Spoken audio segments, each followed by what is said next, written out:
Hello friends, today's video is all about learning idioms. Idioms को हिंदी में हम मुहावरे बोलते हैं। मुहावरे जैसे कि मैं तुम्हारे लिए तारे तोड़ लाऊंगा या उसकी अक्ल पर तो पत्थर पड़े हुए हैं। अब सच में तो किसी की अक्ल पर पत्थर नहीं पड़े होते, या फिर कोई सच में तो किसी के लिए तारे नहीं तोड़ के लाएगा। तो जो इसका एग्जैक्ट मीनिंग होता है that is different from the words which we are using.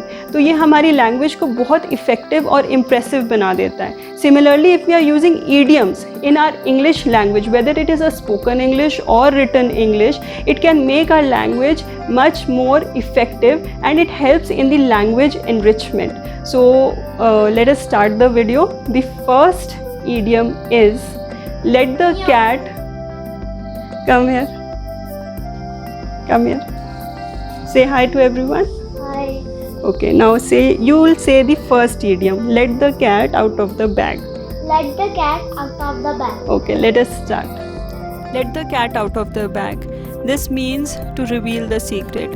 अब इसको हम कैसे याद रखेंगे? आप समझिए कि जो कैट है that is a secret and it is kept in a bag. तो जब कभी भी कैट बाहर आ जाएगी बैग से तो you are revealing the secret. Let's see the example sentence. I planned a surprise birthday party for my mother but my sister let the cat out of the bag. कि मैंने अपनी mother के लिए एक surprise birthday party plan करी थी पर मेरी सिस्टर ने सब कुछ सारा सीक्रेट रिवील कर दिया। So the idiom is let the cat out of the bag.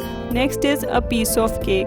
Friends, ये पीस ऑफ केक खाने वाला केक नहीं है। It's idiomatic meaning is something very easy to achieve. जब बहुत आसानी से कोई चीज़ हम अचीव कर सकते हैं उसको हम बोलते हैं a piece of cake. Let's see the example sentence. Learning idioms will be a piece of cake if you will watch this video. तो अगर आप इस वीडियो को पूरा देखेंगे तो आपके लिए ईडियम्स याद करना बहुत ईजी हो जाएगा। It will be a piece of cake. Next idiom is raining cats and dogs. It doesn't mean that all the cats and dogs are falling from the sky. The meaning is raining heavily. मतलब मूसलाधार बारिश होना। It's raining cats and dogs today. और ख़ासकर बच्चों के लिए तो बहुत अच्छा बहाना हो जाएगा कि today I'll not go to school because it's raining cats and dogs. So raining cats and dogs is raining heavily. Next is devil of a time. Devil of a time meaning very difficult time. जब बहुत मुश्किल time या बहुत मुश्किल से कोई चीज़ होती है we call it as a devil of a time. It took me devil of a time trying to find your house. मुझे तुम्हारे घर ढूंढने में बहुत मुश्किल हुई। So devil of a time is very difficult time. Next, add fuel to the fire. This means आग में घी डालना। अब सबको ये बात पता है कि जब हम कोई फ्यूल या फिर घी अगर आग में डालते हैं तो वो और ज़्यादा भड़क उठती है। The meaning is to make bad situation even more worse. कि सिचुएशन पहले ही इतनी ख़राब थी और तुम उसे और ख़राब कर रहे हो।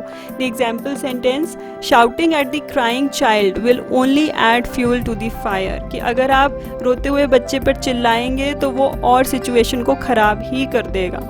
To add fuel to the fire is to make bad situation even more worse. Next is hold your horses. This means you have to hold on, you have to be patient, you have to wait कि रुकना पड़ेगा आपको। तो example sentence से समझ लेते हैं। Please hold your horses till I finish this video lesson. तो जब तक मैं ये वीडियो लेसन ख़त्म करती हूँ आप please be patient and you please wait. आप रुकिए जब तक ये वीडियो लेसन ख़त्म होता है। So next time you can use this idiom in your everyday conversation also. Next idiom is a fish out of water. अब जब हम कभी फिश को या कोई मछली को पानी से बाहर निकाल देते हैं तो आप देखिए वो कैसे छटपटाती है, वो कैसे अनकंफर्टेबल फील करती है। तो वैसे ही इसका मतलब होता है अनकंफर्टेबल या not feeling relaxed situation. Example sentence. I felt like a fish out of water at my new office. मैं अपने नए ऑफिस में बहुत अनकंफर्टेबल और अनरिलैक्स्ड फील कर रही थी। Next idiom is smell a rat. Friends, जब भी कभी चूहा मर जाता है तो उसकी बहुत गंदी बदबू आती है तो हमें पता चल जाता है कुछ मिस हैपनिंग हो गई है कि चूहा मर चुका है। तो इसका मीनिंग भी ऐसा ही रहेगा, to suspect that something wrong is happening. The example sentence. I smelt a rat when I found some important papers missing from my desk. जब मुझे लगा कि मेरे टेबल से कुछ इंपॉर्टेंट पेपर्स मिस हो गए हैं तो मुझे लगा कुछ गड़बड़ हो गई है, कुछ रॉन्ग हुआ है या किसी ने जानबूझ के ये किया है। सो the idiom is smell a rat. Next is to take a stab at. Now the meaning is to try or to attempt, कुछ कोशिश करना, that is to take a stab at. I'd like to take a stab at answering this question. इस question को answer करने के लिए मैं एक ट्राई करना चाहती हूँ. So I'd like to take a stab at answering this question. Next is burning a hole in the pocket. अब जब कभी भी होल हो जाता है पॉकेट में तो जितने भी पैसे हैं वो सारे गिर जाते हैं. तो उसी से ही हम इस इडियम का मतलब याद रखेंगे, eager to spend it as soon as possible, कि जैसे ही पैसे आते हैं मुझे मन करता है कि मैं उसको जल्दी से स्पेंड आउट कर दूं. The example sentence, as soon as I get my monthly allowance the money starts burning a hole in my pocket, कि जैसे ही मुझे मंथली अलाउंस मिलता है, जैसे ही मुझे पॉकेट मनी मिलती है, मेरा मन कर जाता है कि मैं उसको सारे के सारे को खर्च कर दूं.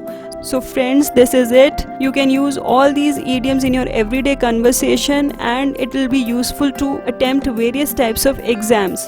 Also, please don't forget to like, share and subscribe my channel. Thank you.